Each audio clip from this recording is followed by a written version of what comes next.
Hi అండి, welcome to Vijju home kitchen. ఈరోజు సేమియా పాయసాన్ని ఎలా తయారు చేసుకోవాలో చూపిస్తాను. దేవీ నవరాత్రుల్లో అమ్మవారికి సేమియా పాయసాన్ని 9వ రోజు నైవేద్యంగా పెడతారండి. ఇప్పుడు దీని తయారీ విధానం చూద్దాం. ముందుగా ఒక 3 కప్పులతో వాటర్ని బాయిల్ చేసుకోవాలి. మనం ఏ కప్పుతో అయితే సేమియా తీసుకుంటున్నామో అదే కప్పుతో పోసుకొని బాగా బాయిల్ అయ్యాక ఒక పక్కన పెట్టుకోండి. ఇప్పుడు స్టవ్ మీద ఇలా కళాయి పెట్టుకొని ఒక 2 టేబుల్ స్పూన్స్ గీ వేసుకోండి. గీ కాగిన తర్వాత డ్రై ఫ్రూట్స్ని వేసుకొని చక్కగా ఎర్రగా వేయించుకోవాలి.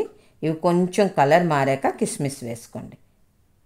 కిస్మిస్ త్వరగా వేగుతుందండి, అందుకనే ఇవి కొంచెం వేగిన తర్వాత వేసుకోవాలి. ఇలా చక్కగా అన్నీ ఈవెన్గా వేగిన తర్వాత కప్పులోకి తీసుకుందాం. కొంచెం నెయ్యి రాకుండా వడకట్టి తీసుకోండి. ఇప్పుడు వీటిని ఒక పక్కన ఉంచుకోండి.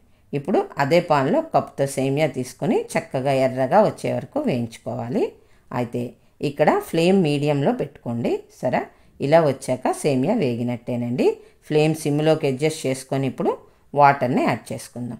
ఇందాక మనం బాయిల్ చేసి పెట్టుకున్నాం కదండి, ఆ వాటర్నే వేసుకోవాలి. మొత్తం ఇలా వాటర్ అంతా వేసాక ఫ్లేమ్ హైకి అడ్జస్ట్ చేసుకొని కలుపుతూ ఒక 5 నిమిషాల పాటు ఉడికించుకోండి. ఇలా దగ్గరగా అయిపోతుంది చూసారా. ఇప్పుడు సేమియా ఉడికిందో లేదో చిన్న టెస్ట్ చేసుకుంటే సరిపోతుంది. ఇలా వేలుతో తీసుకొని ఇలా ప్రెస్ చేసి చూడండి. ఇలా వస్తే మనకి ఉడికిపోయినట్టే. ఇప్పుడు ఫ్లేమ్ మీడియంకి అడ్జస్ట్ చేసుకొని పాలని యాడ్ చేసుకుందాం. ఇవి 1/2 లీటర్ అండి, కాచి చల్లార్చినవే వేసుకోవాలి. ఇప్పుడు పాలల్లో కూడా సేమియా ఒక 2 నిమిషాల పాటు ఉడకాలి. ఫ్రెండ్స్, దేవీ నవరాత్రుల్లో ముందు రోజు 8 రోజుల వంటలు కూడా చేసి మన ఛానల్లో పెట్టాను. ఇవి చూసిన తర్వాత వాటిని కూడా ఒకసారి వాచ్ చేయండి. చక్కగా ఉడికిపోయిందండి. ఇప్పుడు ఇందులో మనం పంచదార యాడ్ చేద్దాం. 1 కప్పు సేమియాకి 3/4 కప్పు పంచదార వేసుకోండి. స్వీట్ కరెక్ట్గా ఉంటుంది. పంచదార అంతా బాగా కరిగిన తర్వాత ఇందులో కొంచెం సాల్టు, అలాగే ఇందాక మనం ఫ్రై చేసి పెట్టుకున్న డ్రై ఫ్రూట్స్, కొంచెం యాలక్ పొడి వేసుకొని మళ్ళీ ఒక్కసారి బాగా కలుపుకోవాలి. ఇది చల్లారినా కూడా చిక్కబడదండి, చక్కగా ఇలాగే లూజ్గా వస్తుంది.